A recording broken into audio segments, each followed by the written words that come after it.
জানি এদের কানে জেরক্স ভালো হয়, কালার জেরক্স হয়।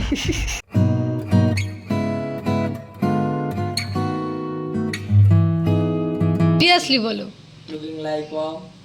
আসসালামু আলাইকুম এভরিওয়ান, সবাই কেমন আছো? আলহামদুলিল্লাহ আমরা অনেক ভালো আছি, আশা করছি তোমরা অনেক ভালো আছো। তো welcome back to my channel lovely earth blog. তো একদম সকালবেলা ঘুম থেকে উঠে বাড়ি থেকে বেরিয়ে পড়েছি আর চলে এসেছি দীপঙ্কর কাকুর দোকানে, মানে আমাদের অঞ্চলের এখানে। এসেই কিন্তু একদম স্কুল লাইফের কথা একদম সম্পূর্ণভাবে মনে পড়ে গেল। কোনো ফটো বার করার দরকার হলে কিছু হলে এখানে তো প্রচুর এসেছি সেই কারণে। যাই হোক, আজকে যাচ্ছি ব্যাংকে। ব্যাংকে প্রধান কারণ হলো আমার ব্যাংকের বইটা বন্ধ হয়ে গেছে, তো বইটা আমার ছাড়াতে হবে, মানে এখন ওপেন করতে হবে, তাই জন্য ফটো লাগবে 4 কপি, আর নিজেকে তো লাগবেই, ব্যাংকের বই সমস্ত কিছু লাগবে। হ্যাঁ, তাই জন্য এসে গেছে। আয়তে পাপা কোথায়? এটা কোথায়, এটা কোথায় বলো তো, এটা কোথায়?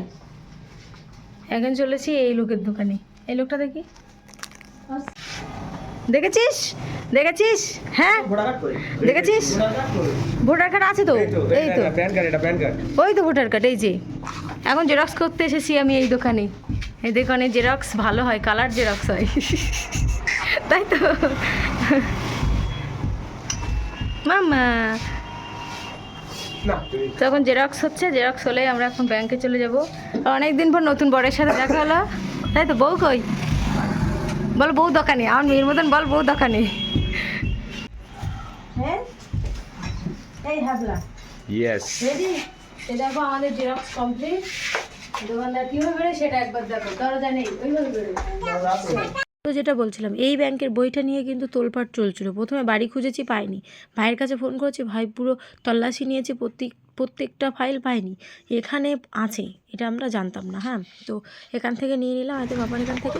এবার মোটামুটি আমার দোকানদারের কাছ থেকে জেরক্স করা খুচরো নিয়ে এখন রাতে বাবা দোকান বন্ধ রাখছে কিছুক্ষণের জন্য, আগে আমরা ব্যাংকে যাবো। হ্যাঁ, রাত কিন্তু যেভাবে ছিল সেভাবে আজকে নিয়ে চলে এসেছে।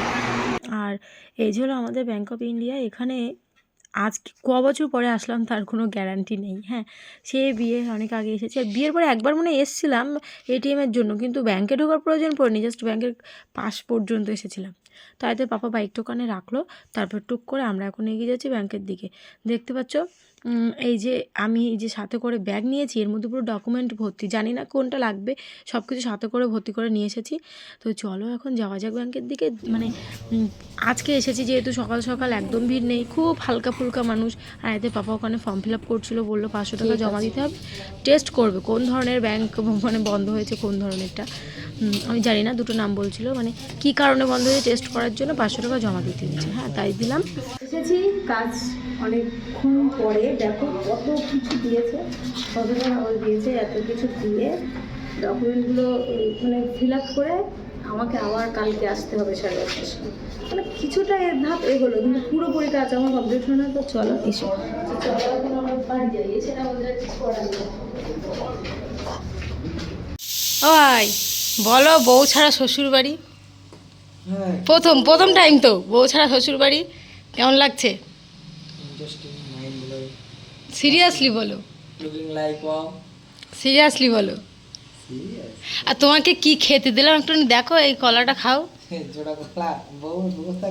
না, তোমার খেতে হবে। হ্যাঁ, একটা ছেলে একটা মেয়ে হবে, একেবারে কাজ শেষ। খাবো তো, খাও এইগুলো খাও, আর এই ছাড়া কিছু নেই নাস্তা। লেবু আছে, লেবু দাঁড়াও, লেবু আছে, লেবু খাও। তো সেদিন এসে দেখছিলাম, বাড়ি এসে দেখেছি নন্দা এসছে, ননদকে রাস্তায় রেখে, মানে ননদের রাস্তায় একটু দরকার ছিল, তাই একটু ইন্টারভিউ নিচ্ছিলাম। হ্যাঁ, আর সেদিন তো কাজ মেটেনি, তো তারপর দিন একদম সকাল সকাল আবারও বেরিয়ে পড়েছি আর চলে এসেছি সেই লোকের দোকানে, মানে সেই আয়াতের বাবার দোকানে। হ্যাঁ, আর আয়াত দেখো বাড়ি থেকে খালি পায়ে এসে, প্রথম কথা ওর দাদিমার কোলে ছিল, সেখান থেকে গাড়িতে উঠেছে, আর ওর পাপা শাটার খুলছে। তো দেখো মেয়ে কী হয়, ওটা ছেলে হলে একটু বেশি বানাতো, কিন্তু মেয়ে হয়ে শাটার খোলা শিখে নিচ্ছে। হ্যাঁ, আর ওই যে হলো আমার নানা, রাইতে পাপা দেখো এখন কাজ করছে। ও মাই গড, ও মাই গড, তোমরা একটু ভালো করে লক্ষ্য করে দেখো, আয়তে বাবা ঝাড় দিচ্ছে। অনেক দিন আগের একটি ব্লগে আছে, তখন মনে হয় আয়াত হয়নি, আমি দোকানে এসেছিলাম, আয়তে বাবা ঝাড় দিচ্ছিলো, সেই ভিডিও আছে, গ্যালারি খুঁজলে পাওয়া যাবে। আর আজকে আবার নতুন করে ভিডিও করলাম, আর আমার নানা দাঁড়িয়ে আছে। আর নানাকে আমি আগে সাইফুলের কাছ দিয়ে পাঠিয়ে দিয়েছি আমার মায়েদের বাড়ি। হ্যাঁ, এখান থেকে আমার কাজ কমপ্লিট হয়ে আমিও যাব মায়েদের বাড়ি। আর এসে আমার ফ্রেন্ডদের সাথে দেখা, মানে মামন আর মামনের বোনের সাথে। আর মামন মামনদের বাড়ির ব্লগ তোমরা অবশ্যই দেখেছো কিংবা দেখবা, আমি বলতে পারছি না কোনটা আগে পাবলিক করব। আমি খুব ব্যস্ততার মধ্য দিয়ে দিন কাটছে, যেহেতু আলামিন আছে কাছে, এখন শাইনুর এসেছে আর সাদিয়া আসবে, সাদিয়া ছিল চলে গিয়েছে আবার আসবে, আবার সাবিয়া ছিল চলে গিয়েছে ওরা আসবে, প্রচুর ব্যস্ততার মধ্যে দিয়ে আমি যাচ্ছি দিন কাটাচ্ছি।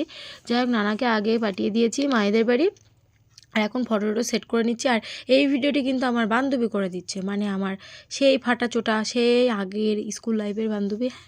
তো এখন এই আটা দিয়ে আমি ফটোগুলো মারবো, আর এখানে একের পর এক তো কাস্টমার আসছে, তো আমি মোটামুটি আমার কাজ এখান থেকে কমপ্লিট হলো। আর তারপরে দেখো, এই ভিডিওটি আমি করিনি, এই ভিডিওটি করেছে আমার বান্ধবী আর বান্ধবীর বোন। আয়াতকে নিয়ে কিন্তু ওরা চলে এসেছিলো বাজারে, আর আমি একা চলে গিয়েছিলাম ব্যাংকে আয়াতের পাপার উপরে রাগ দেখিয়ে। আর এটা হলো বান্ধবীর বোন, তোমরা তো মোটামুটি চেনো, আর না চিনলেও চিনে নাও। এটা হলো মাম্পি, হাই করছে। ওটা হলো আমার বান্ধবীর বোন, আমারও বোন। হ্যাঁ, ওরা মাছ কিনতে এসেছিলো, বাজার করতে এসেছিলো, তাই আয়াতকে নিয়ে গিয়েছিলো। আর আমি ওদিকে ব্যাংকে চলে গিয়েছি আয়াতের পাপার উপরে রাগ করে, কারণ একের পর এক লোক আসছে, আমার ব্যাংকে যাওয়ার সময় হচ্ছে না, রাগ দেখিয়ে চলে গিয়েছি, প্রায় 12টা বাজতে যায়।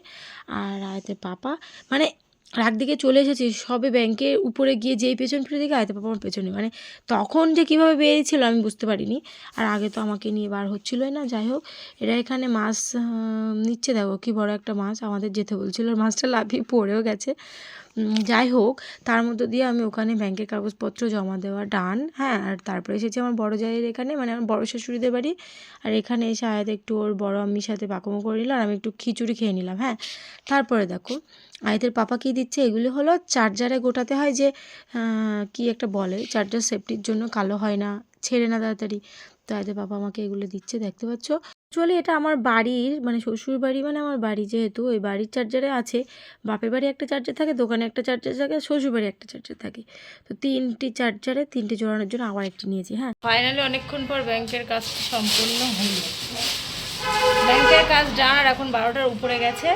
আর আয়াতের পাপার কাছ থেকে এগুলো নিয়েছি, আরেকটি গিফট নিয়েছি, মানে দিবে, সেটি তোমাদেরকে দেখাচ্ছি। আর এদিকে দেখো ওরা দুই ভাই মিলে কি করছে, কি একটা চুল স্ট্রেট করার মতো পাউডার না কি নিয়েছে, তো সাইফুল্লাহকে দিয়ে টেস্ট করাচ্ছে।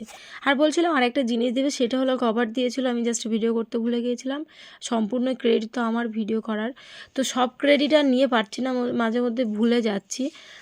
তো এখানে সাইফুল্লাহ চুল স্ট্রেট হয়ে গেছে, আর হাতে বাবা তো বারবার করে ওর মাথায় দিচ্ছে। দেখো ওদের ঢং একটু আলাদা ধরনের ঢং, আমি মাঝে মধ্যে রেগে যাই। আর হাতে বাবা ফোন করছে, আমি শুধু বলছি বাড়ি চলো, খিদে পেয়েছে, গোসল করিনি, আয়াতকে গোসল করাইনি, সেসব বাদ দিয়ে এখানে এই কাজে ব্যস্ত। যাই হোক, তোমাদেরকে একটু দেখাচ্ছিলাম, আমি বিষয়টা মোটেও বুঝি না, তবুও তোমাদেরকে একটু দেখিয়ে দিলাম হালকা করে। আর আয়াত এখন এটা ডালা লাগাবে। হ্যাঁ, তো দাঁড়াও, সাইফুল্লাহর লুক আমি দেখাচ্ছি। দেখো ওর চুল কিন্তু স্ট্রেট হয়ে গেছে একদম হাতে নাতে, দেখতে পাচ্ছ। তো চলো ব্লগটি শেষ করে দিই, ভালো লাগলে like comment share and subscribe করতে ভুলো না, আর ফেসবুক পেজ থেকে দেখলে একটি ফলো করে দিও। চলো, আল্লাহ হাফেজ।